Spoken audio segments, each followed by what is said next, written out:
Bonjour à tous, Estelle de Farming Together. Bienvenue dans ce nouvel épisode. Aujourd'hui, je vous emmène dans le sud de la France, dans le beau département de l'Aveyron. Je me trouve ici sur une exploitation familiale de 90 hectares. Ici, pas de vaches laitières, pas de brebis, mais avec 90 hectares, ils sont 3 à travailler sur la ferme. Sébastien, Marie et leur fils Gabin, qui est la 6e génération. Et ils sont tous les 3 paysans boulangers. Suivez-moi.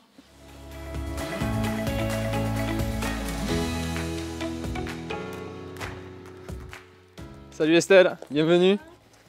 Et moi qui pensais que tu allais nous amener le soleil aujourd'hui, c'est pas le cas. Je pensais le trouver ici, mais bon, c'est loupé. On va essayer de sortir et s'ouvrir alors et ça le fera. En route. Est-ce que tu peux nous expliquer un petit peu ce que tu fais sur ton exploitation?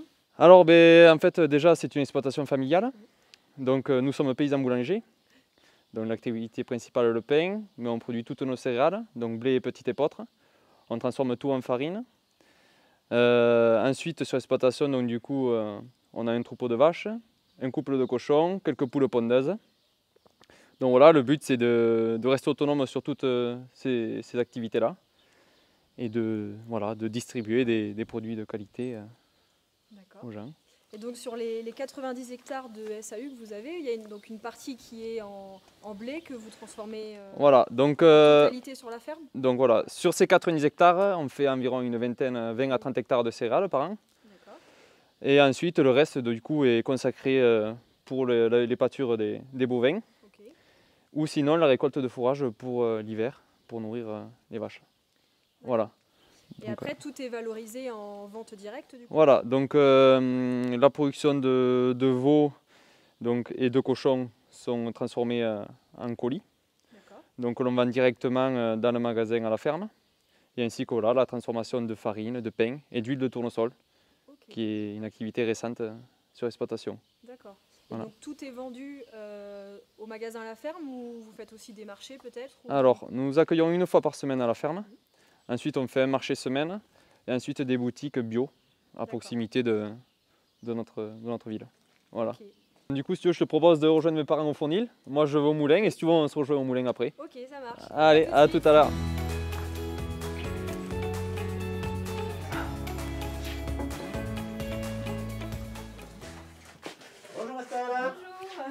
Tu vas bien? Ça va et toi? Très bien.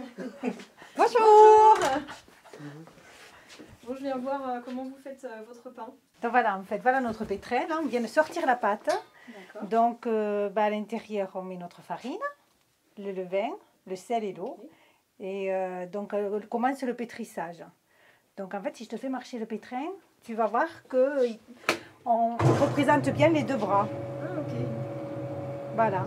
C'est comme si c'était la main, les deux bras du paysan, puisqu'autrefois c'était le paysan qui faisait son propre pain. Oui, bien sûr. Donc voilà, on reprend le mouvement. Donc une fois que le pétrissage est fini, on laisse reposer la pâte. Donc suivant la température du fournil, entre 2h et 2h30. Voilà. Et ensuite on façonne. Donc là on a façonné. Donc on a façonné de la pâte qu'on met dans des pots, ou en verre ou en fer, ou alors on met de la pâte aussi dans des bannetons.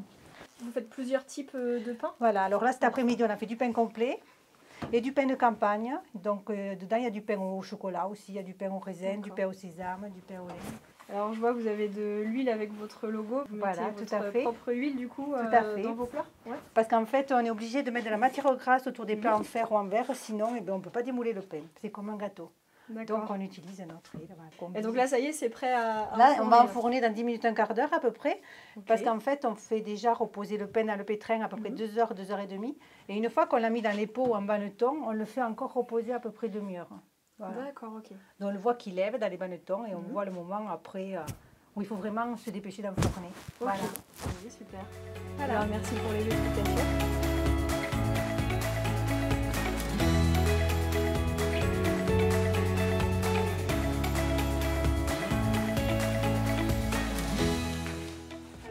Le feu est prêt pour enfourner le pain? Dans quelques instants, oui. Donc, on l'a fait chauffer durant 2 heures environ avec notre bois qu'on produit sur la ferme. Au départ, la voûte devient toute noire. Au bout de 2 heures, ça pyrolise, donc elle devient toute blanche.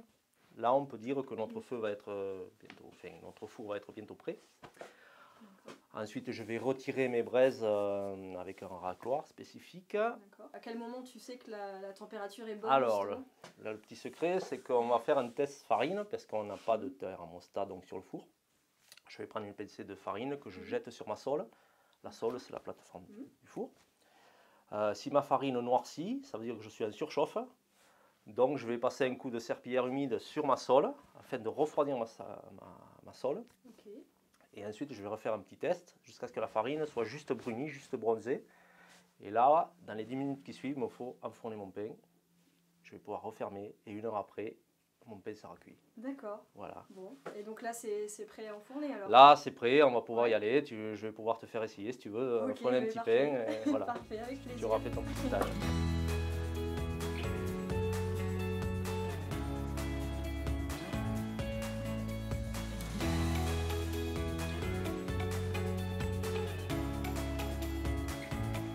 Tu es droitière. Gauchère. Gauchère. Ah, t'es gauchère, c'est pour ça.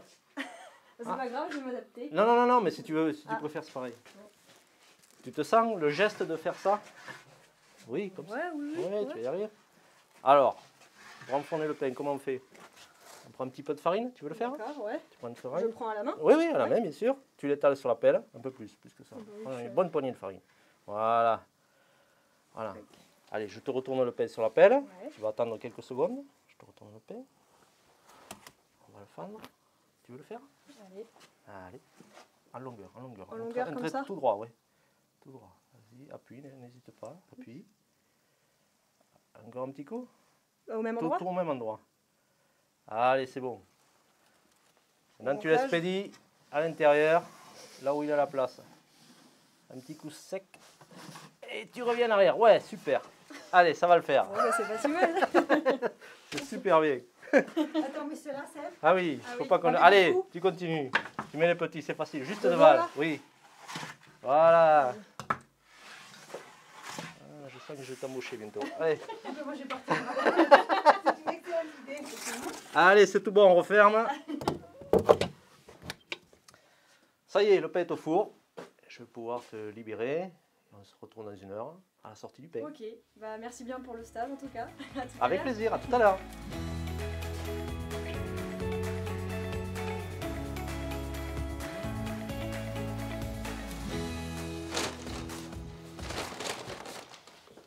Bon, alors ça a été ce pain que tu sais faire? Ça y est, tu Ouais. peux m'embaucher. Ah bon, impeccable.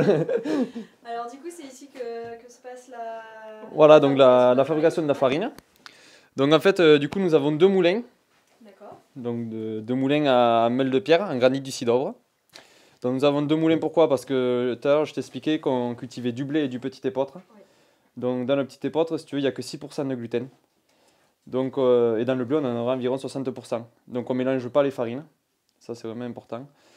D'accord. Donc, ces moulins, ça nous fait une mouture très lente pour bien respecter le germe du grain et ne pas chauffer son germe pour vraiment après obtenir une farine de qualité. Donc, si tu veux, on doit passer environ 15 kg de grains à l'heure. Voilà. Ok. Mais on a vraiment une farine qui ressort à la fin qui est parfaite, qui a toute sa qualité nutritive, si tu veux. Du coup, les moulins tournent en fait toute la journée. Donc voilà, les moulins tournent toute la journée. Avec ces moulins, on peut faire plusieurs types de farine, suivant le tamis. Donc, on fait de la farine en type 65, en 80 ou en T110. En fonction du pain que tu veux faire, tu mets pas la même farine. Alors, c'est ça? nous, tout le pain est fait quand même en farine en T80, donc semi-complet, Ok. et une partie en farine en T110 pour le pain complet. Ok. Après, la 65, elle, nous, on la vend comme ça, en sachet de 20 ou 5 kg. Donc après, voilà, ça convient souvent aux gens qui préfèrent faire des pâtisseries, voilà, qui sont habitués à travailler avec ce style de farine. Donc là, tu es obligé de changer le tamis. Donc voilà, Tu veux on changer change le tamis, voilà, suivant le type de farine qu'on veut l'obtenir. Ok. Donc, si tu veux, là, tu as le grain qui est mis dans la trémie dessus. Là, on a les 2 meules. Donc, on a une meule fixe en bas et une meule mobile en haut. Ok. C'est là que le grain est émietté, tout doucement. Et ensuite, donc, tout ce mélange tombe dans le tamis. Là est séparé la farine du son. Le son, lui, retombe au bout, là. D'accord. Donc ça, c'est un peu c'est les déchets. En fait. Donc voilà, ça fait partie des déchets, donc qui va être revalorisé par les animaux, en D'accord. particulier les cochons, Ok. comme on verra tout à l'heure quand on ira les appâturer. Et ensuite, la farine, elle, donc, elle tombe dans le bac au fond et est acheminée par une vis sans fin qui la met dans les sacs. Voilà. D'accord. Et alors, tu fais combien de kilos de farine à l'heure? Alors, on passe 15 kg de grains à l'heure, donc si tu vois un rendement à peu près, je sais pas, à 80%. Voilà. Okay. C'est pas mal. J'ai vu en arrivant qu'il y avait un trieur dans le bâtiment. Je suppose que le blé, vous le mettez pas comme ça dans voilà, tout à fait, ouais. Donc c'est vrai que ça, c'est une étape importante avant la transformation de la farine. Donc toutes nos céréales passent dans le trieur avant d'être transformées. Voilà. D'accord. Donc si tu veux, je t'amène, on peut aller voir le trieur. Allez, vas-y. Donc voilà le trieur. En fait, dans ce trieur, du coup, on trie donc, le calibre des graines. Donc déjà, toutes les plus grosses graines, on va les garder en priorité pour la semence. Ah, d'accord. Donc en fait, on utilise la même semence, nous, depuis 12 ans maintenant qu'on fait cette activité-là. Donc on pense que c'est vraiment très important de garder ces semences, car elle a une mémoire cellulaire quand même. Elle est habituée à son climat, à son terroir, aux maladies qu'elle a pu combattre durant sa vie. Donc voilà, je pense que ça c'est vraiment une des priorités à faire. Ensuite, toutes les autres graines, elles, on va les garder pour la farine. Et ensuite, tous les grains cassés ou indésirables, on va les réutiliser elles, pour les animaux. Donc les poules. Comme je te disais, on a 90 poules pondeuses. Donc voilà, elles se nourrissent exclusivement avec ces déchets de tri-là. Et ensuite, donc, du coup, sinon pour les cochons ou un peu pour les vaches. D'accord. Voilà. Donc en fait, il n'y a pas de perte, quoi, que ce soit entre le moulin non. ou le trieur, tout voilà. est revalorisé. Voilà, c'est le but. Avoir zéro perte et l'autonomie. Et voilà. Tout reste sur exploitation. Tout ça, normalement, en un passage, c'est fait, ce tri-là. Mais pour le petit épeautre, c'est plus compliqué. Parce que le petit épeautre, si tu veux, je vais te montrer. Mais si tu veux, il a une enveloppe autour du grain. Et même qu'on ait un grain propre à la sortie du tri, on ne peut pas le passer au moulin comme ça. On est obligé de le décortiquer. Donc pour ça, on a une machine adaptée, une décortiqueuse, qui est située au-dessus, là-haut. Donc cette décortiqueuse, elle va bien nous séparer donc l'enveloppe du grain. Et une fois qu'elle nous la sépare, on fait un second passage dans le trieur pour bien séparer les deux. Donc le grain, on le passera à la farine. Et l'enveloppe, elle, on la réutilise pour garnir des oreillers. Donc des oreillers garnis en balles de petit épeautre. D'accord. Voilà. Que vous revendez aussi. Donc on revend aussi du coup au magasin de la ferme ou sur le marché, voilà. Ok, super. Voilà. Et tout est valorisé. Ouais, voilà, ouais. Comme on disait, le but c'est de tout valoriser, tout à fait. Et ensuite aussi, j'ai oublié de te parler d'une activité. Depuis mon installation là, à 18 ans, on a fait une nouvelle activité, donc l'huile de tournesol. Okay. Donc on cultive 5 hectares de tournesol qu'on transforme en huile. Donc si tu veux, je t'amène voir cet atelier-là.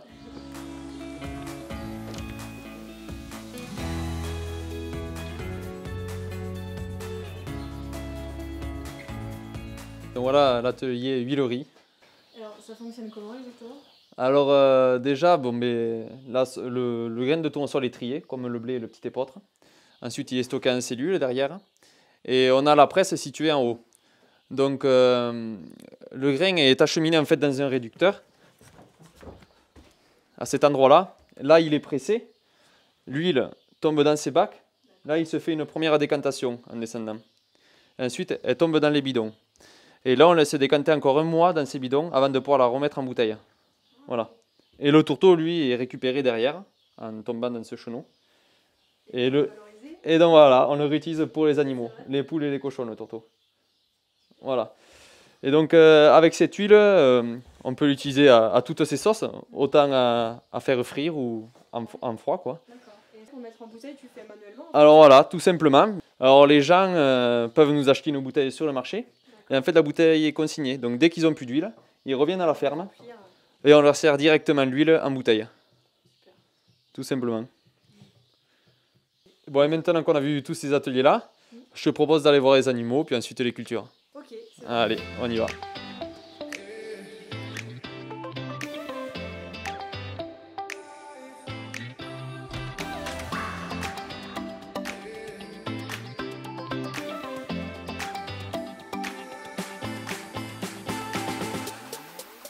Juste avant d'aller aux animaux, je vais juste te montrer cette parcelle-là de blé que j'ai semé cette année.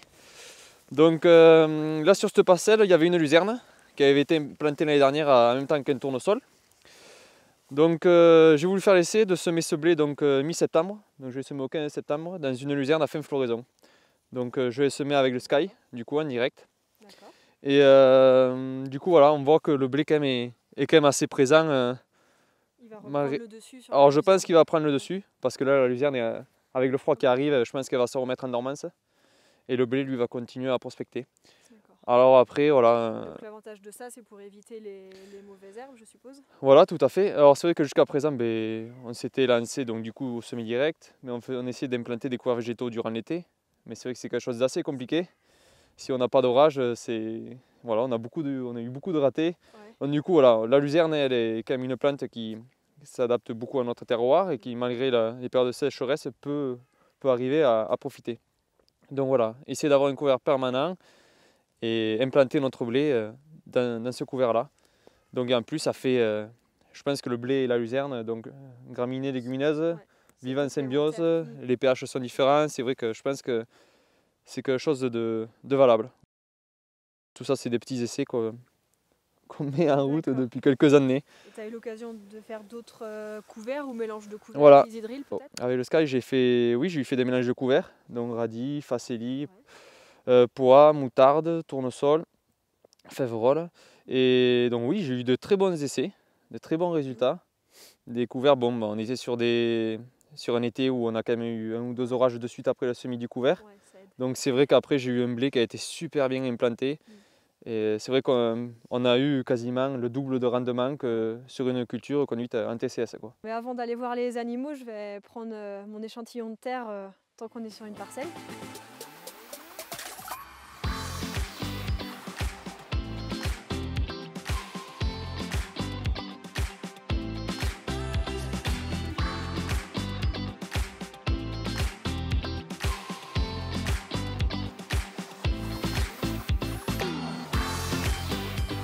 Donc, comme je te disais, on a un troupeau bovin. Donc on a des vaches de race limousine, donc des vaches viande. Et donc du coup, nous servons des veaux pour commercialiser en colis, en vente directe.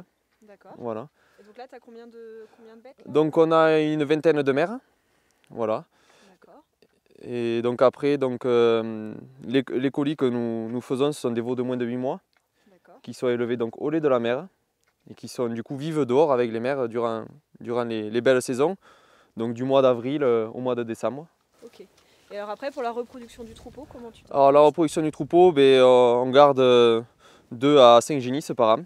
Voilà. Okay. Donc on sélectionne suivant sa conformité ou sa souplesse. Voilà. Le but c'est d'avoir des vaches assez calmes et qu'on puisse aller les voir tous les jours et être en sécurité, quoi. Ouais. Et donc là, c'est quoi que tu leur donnes exactement? Donc là, quand je fais le tour de mes animaux, je ramène toujours un peu d'aliments. Donc là, c'est des déchets de tri. Donc on retrouve du grain de petit épeautre, un peu de vesse, il peut y avoir du pois, de la févrole, donc tous les petits grains qui nous intéressent pas pour la transformation. Donc voilà, c'est un peu la gâterie quand je viens les voir. D'accord. Voilà.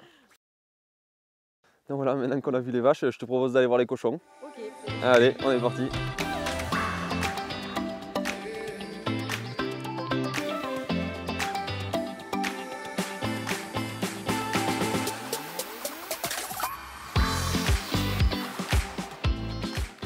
Donc voilà, nous sommes au cochon, comme je te disais. Donc là, c'est l'atelier engraissement.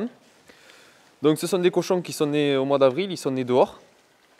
Mais là, du coup, arrivé à la saison un peu plus hivernale, je les rentre sur la paille, en bâtiment. Parce que bon, j'ai des sols qui peuvent vite être usés. Ils nous retournent bien la terre. Donc pour préserver mes sols pour le printemps, à la sortie, je les rentre et du coup, ils auront de l'herbe tendre pour se nourrir au printemps. D'accord.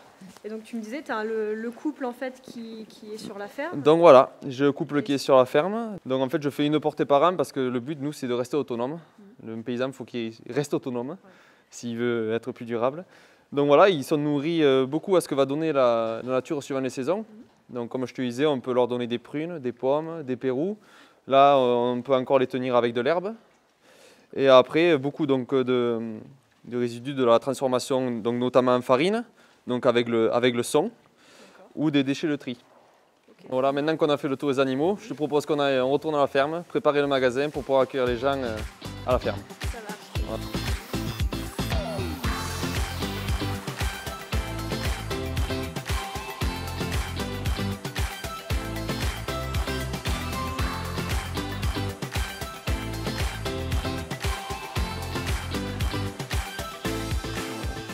vas-y, je te laisse entrer.